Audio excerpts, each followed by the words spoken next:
The flight attendant's voice trembled as she dropped the threadbare backpack onto the Mexican single dad's lap.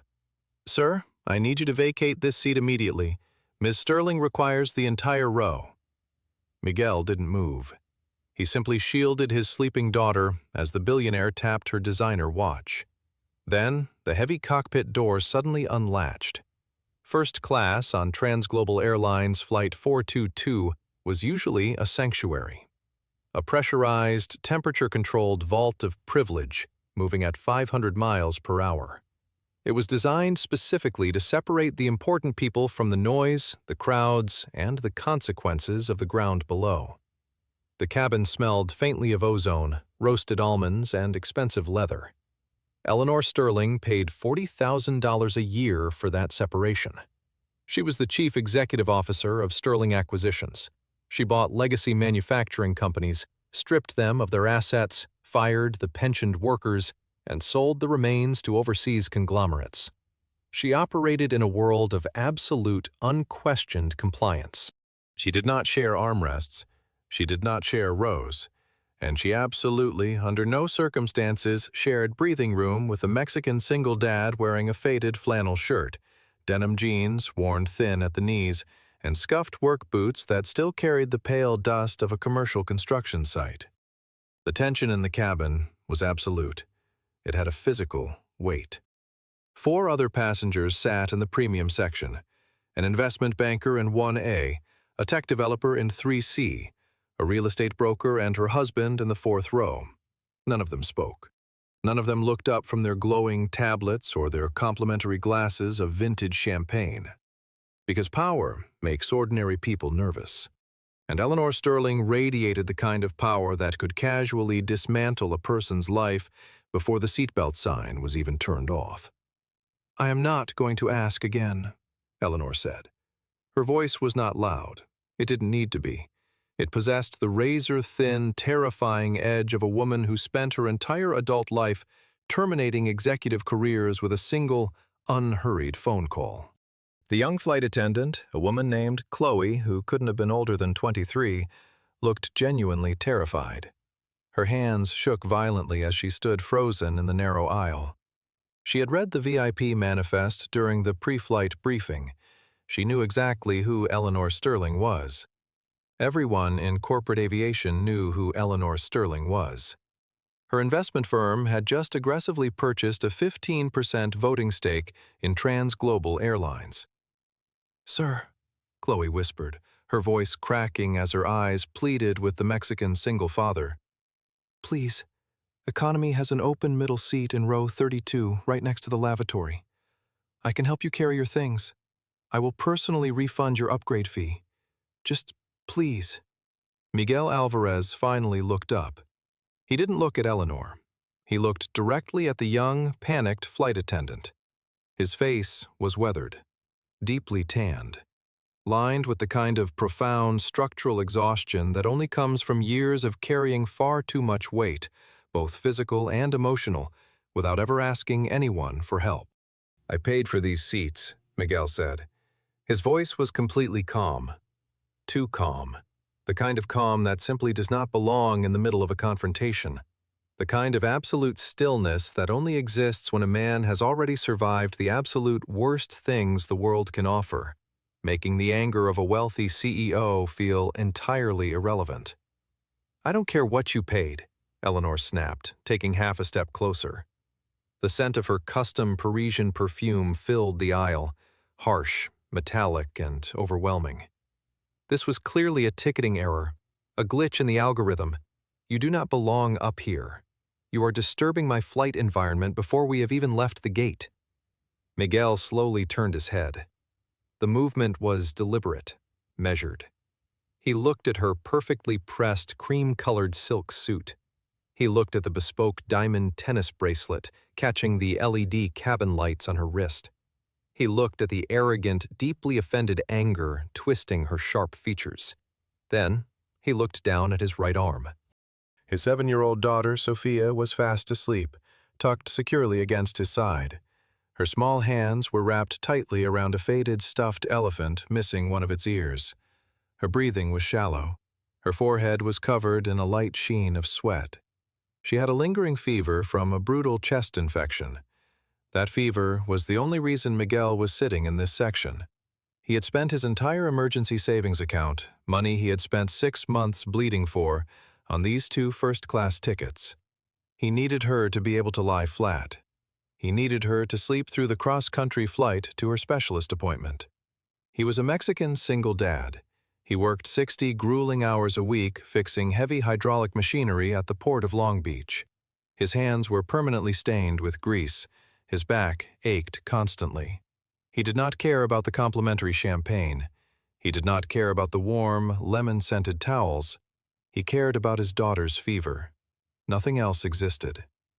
"My daughter is sleeping," Miguel said quietly. He did not blink. "Then she can sleep in the back where she belongs," Eleanor replied instantly. The raw cruelty of the statement hung in the recycled air of the cabin. The investment banker in 1A actually winced, his shoulders tightening under his tailored suit. But he didn't stand up. He didn't intervene. He kept his eyes locked on his spreadsheet. Because standing up meant becoming a target. And in the corporate world, you do not make yourself a target for Eleanor Sterling. Eleanor crossed her arms, her manicured nails digging into the silk of her sleeves. "Get the captain. Now." Chloe swallowed hard, her throat clicking audibly. "Ma'am, the captain is currently performing critical pre-flight safety checks. The cockpit is sealed. We are about to push back from the gate. FAA regulations strictly prohibit—" "I said," Eleanor interrupted, stepping directly into Chloe's personal space, forcing the younger woman to lean backward. "Get the captain, or I promise you, you will be looking for a new job scanning boarding passes for a budget airline before this plane reaches cruising altitude." Chloe backed away entirely, her eyes filled with hot, humiliated tears. She turned toward the front of the aircraft, her hands trembling as she reached for the intercom phone mounted on the galley wall. Miguel watched her go. Then he turned his attention back to Sophia. He gently placed his large, calloused hand over Sophia's exposed ear, shielding her from the harsh noise of the cabin. He didn't move to unbuckle his belt. He didn't reach for his threadbare backpack. He simply sat there, an immovable, grounded object in a corporate world entirely unaccustomed to resistance. "You are making a massive mistake," Eleanor said, glaring down at him with undisguised contempt. "You have absolutely no idea who I am or what I can do to people who inconvenience me." Miguel's dark eyes slowly drifted up to meet hers. Steady, unblinking, devoid of fear. "I know exactly who you are," he replied softly. That answer infuriated her. It broke the script entirely. The script dictated that people like him apologized to people like her. They cowered. They explained themselves. They moved out of the way. He was doing none of those things. He was treating her like an annoyance, not an authority. "We'll see about that," Eleanor sneered, reaching into her crocodile leather handbag for her phone. "I'm calling the board." Before she could dial, a loud, mechanical clack echoed from the front of the plane. The heavy, reinforced, bulletproof door of the cockpit unlatched and swung open. The first officer stepped out first, looking incredibly confused, holding a clipboard against his chest. Then, Captain Marcus Vance emerged from the shadows of the flight deck. Captain Vance was 58 years old. He possessed thick, silver hair, a crisp, immaculate navy blue uniform, and the heavy, undeniable, authoritative posture of a man who had spent 30 uninterrupted years commanding massive, complex aircraft. He was a veteran, a former Air Force heavy transport pilot who had flown C-17 Globemasters into combat environments where the sky below him was actively trying to tear his aircraft apart with anti-aircraft fire. He did not like schedule delays, and he possessed zero patience for entitled passengers treating his cabin crew like indentured servants. "What seems to be the problem out here?" Captain Vance's voice boomed through the small cabin, instantly commanding the space. Eleanor immediately pivoted away from Miguel. She smoothed her jacket, putting on her polished, corporate smile, the weaponized smile she used for hostile takeovers, boardrooms, and press conferences. "Captain," she said smoothly, projecting her voice so the entire cabin could hear. "I am Eleanor Sterling. I believe my executive assistant spoke with your corporate office in Chicago regarding my specific travel arrangements for this flight." Captain Vance stopped in the center of the aisle. He recognized the name instantly. Every pilot, co-pilot, and mechanic at TransGlobal knew the name. Her company had recently purchased that 15% stake. She wasn't just a first-class passenger. She was, structurally speaking, one of his bosses. A woman who could make his retirement pension very complicated. "Ms. Sterling," Vance said, his tone perfectly professional but entirely devoid of warmth. "We are cleared for departure by air traffic control. Every minute we sit at this gate costs this airline thousands of dollars. How can I assist you?" Eleanor pointed a manicured finger directly at Miguel's face. "This man and his child are occupying my row. I require the physical space to review confidential acquisition documents. He needs to be relocated to economy immediately. I requested his removal, and he is flagrantly refusing to comply with crew instructions." Captain Vance frowned deeply. The creases around his eyes tightened. He looked at the young flight attendant, Chloe, who was quietly wiping her eyes with a tissue near the galley curtain. Then he looked down at the Mexican single father, sitting silently in seat 2B. Vance took a slow step forward. He looked at the faded red and black flannel shirt. He looked at the scuffed work boots resting on the premium carpeting. He looked at the sleeping child clutching the broken stuffed animal. Then his sharp aviator's eyes locked onto something else. Miguel had his left arm resting casually on the wide leather center console. The sleeve of his flannel shirt was rolled up just below the elbow, exposing his tanned, muscular forearm. Exposed on the skin was a tattoo. It wasn't a standard artistic design. It was a jagged, deeply faded black outline of a shattered helicopter rotor blade, intersecting violently with a pair of broken angel wings. Beneath the chaotic ink were three simple, rigid numbers. 714.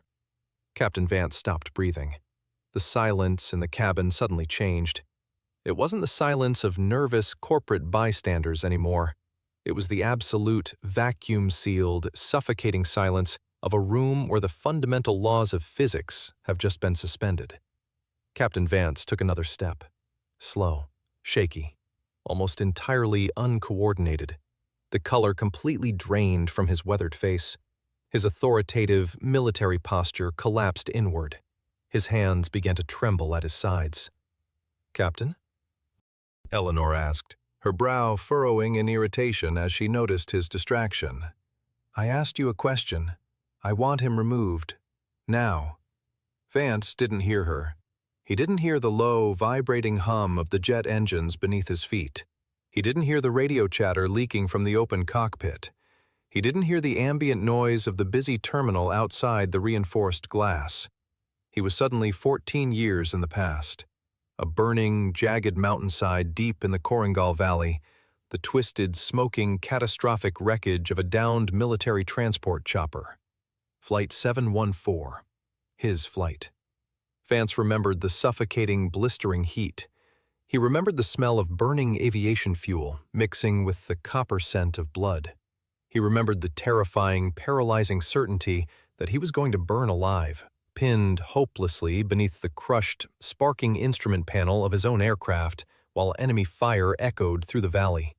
And then, through the smoke and the screaming static of the radio, he remembered the hands. Massive, calloused, bleeding hands reaching straight through the shattered, jagged windshield glass. A man in heavy tactical gear, refusing to retreat even as the orange flames licked the fabric of his uniform. A man who had deliberately ignored direct extraction orders from command, sprinted back into an active heavy weapons kill zone, and ripped the burning metal frame apart with sheer adrenaline-fueled brute force. A Mexican-American pararescue jumper. El Fantasma. The Ghost. The man who had dragged a broken, bleeding Marcus Vance half a mile down a sheer mountain face while taking 2 high-caliber rounds to his own shoulder.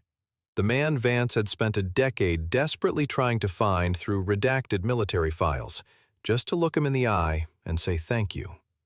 Captain Vance's knees hit the carpeted floor of the aircraft aisle with a heavy thud. A collective, sharp gasp echoed through the first-class cabin. The investment banker dropped his tablet, the screen cracking against the floor. The tech developer stood up. Chloe covered her mouth with both hands. Eleanor Sterling stepped back, bumping into the bulkhead, her eyes wide with total shock. What in the world are you doing?" she stammered, looking around frantically. Captain Vance ignored her completely.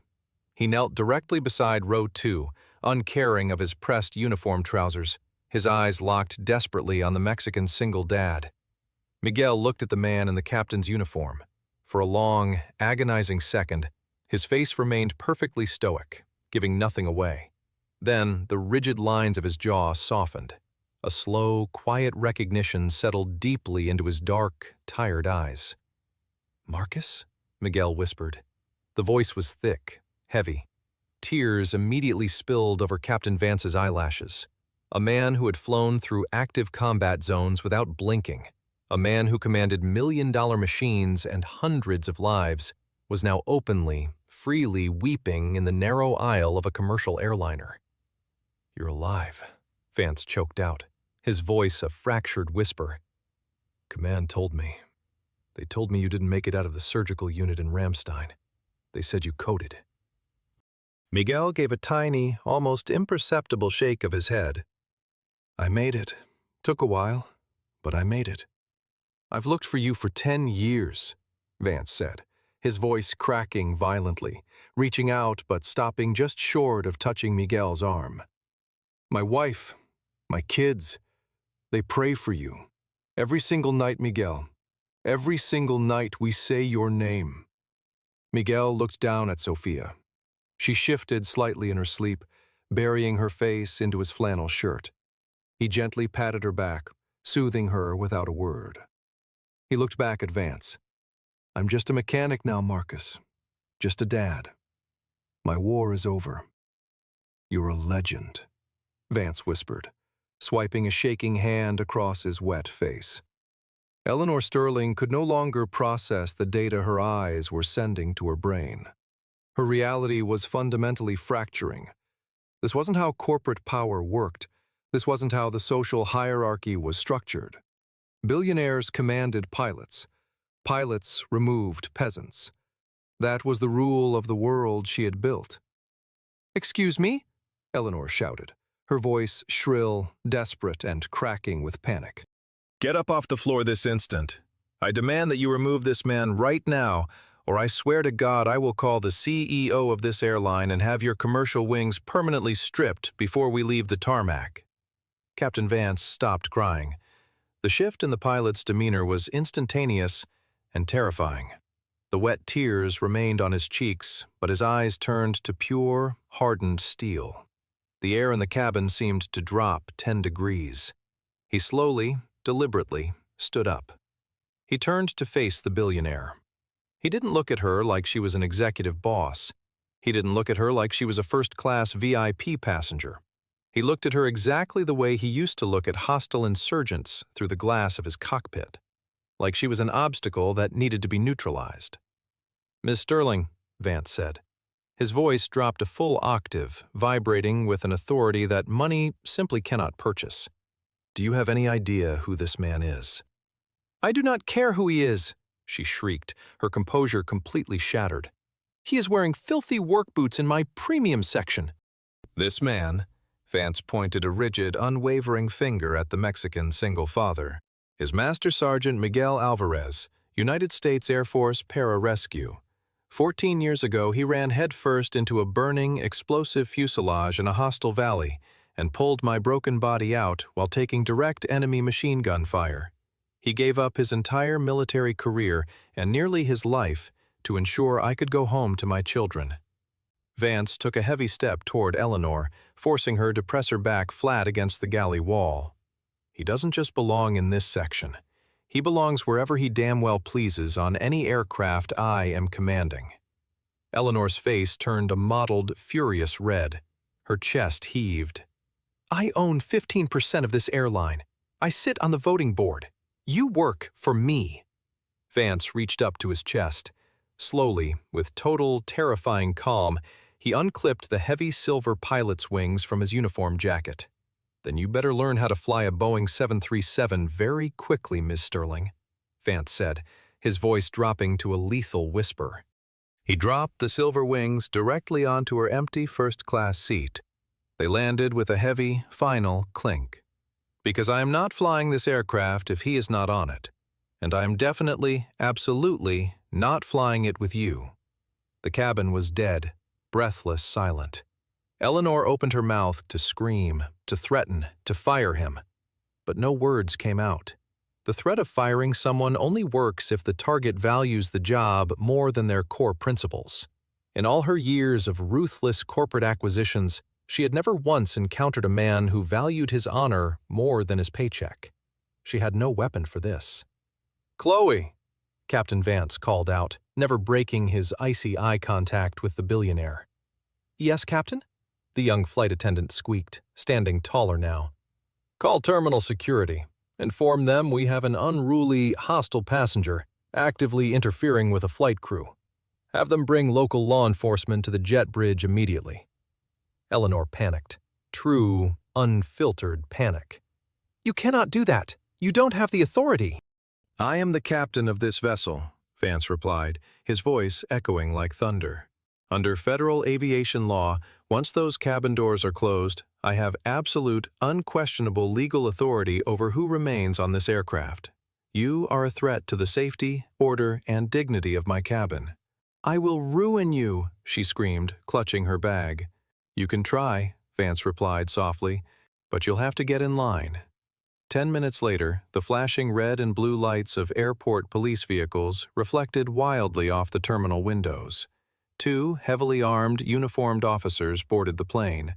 They didn't walk toward the Mexican single dad. They walked directly, purposefully, to Eleanor Sterling. "Ma'am, you need to gather your personal belongings and come with us right now," the lead officer said firmly, a hand resting near his radio. As she was escorted down the narrow aisle, clutching her expensive crocodile handbag against her chest, she looked entirely humiliated, stripped of her corporate power, stripped of her financial armor, reduced to an unruly passenger being perp-walked off a commercial flight. The other passengers watched her go in total, judging silence. The investment banker in 1A, who had stayed quiet earlier, suddenly pulled out his phone. He opened his encrypted trading app and began typing a rapid message to his senior broker. "Sell all shares in Sterling Acquisitions. Dump everything, immediately. The CEO is a liability." When the heavy cabin door finally closed and locked, Captain Vance picked his silver wings up off the empty leather seat and pinned them securely back to his uniform. He looked at Chloe, whose mascara was slightly ruined, but who was smiling brightly. "Bring this man and his daughter absolutely anything they want from the galley, for the entire duration of the flight." Chloe beamed. "Yes, Captain, right away." Vance turned back to Miguel. He reached out and extended his hand. Miguel looked at it. Then he took it.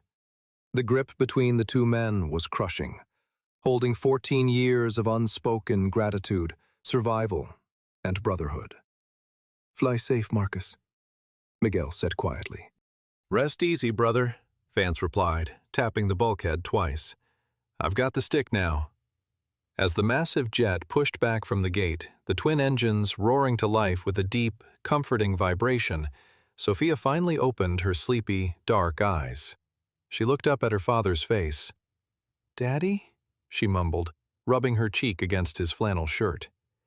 "Yeah, mija?" "Why was that man in the uniform crying?" Miguel smiled softly, the first real smile he had shown all day. He brushed a stray curl of dark hair from her feverish forehead. He didn't tell her about the war. He didn't tell her about the fire, the billionaire, or the police. He simply looked out the thick acrylic window at the blue runway lights guiding them toward the open sky. He was just happy to see an old friend, baby. That's all. Sophia nodded, accepting this logic perfectly. She snuggled deeper into his warm side. "I like flying first class, Daddy. It's really quiet." Miguel kissed the top of her head. "Yeah, mija. It's very quiet." True power, is never loud. True power does not demand to be seen. It does not flaunt its wealth, nor does it require other people to be made small in order to feel big. True power is the quiet, unwavering dignity of a man who knows exactly what he is worth, regardless of what clothes he is wearing or what seat he is sitting in. Before you go, ask yourself one question. When you look at the people around you, are you judging them by their appearance or by their character? Share your answer in the comments below. And if you believe that true heroes rarely wear designer suits, make sure to subscribe so you don't miss the next powerful story. Because sometimes, the most important person in the room is the one nobody notices.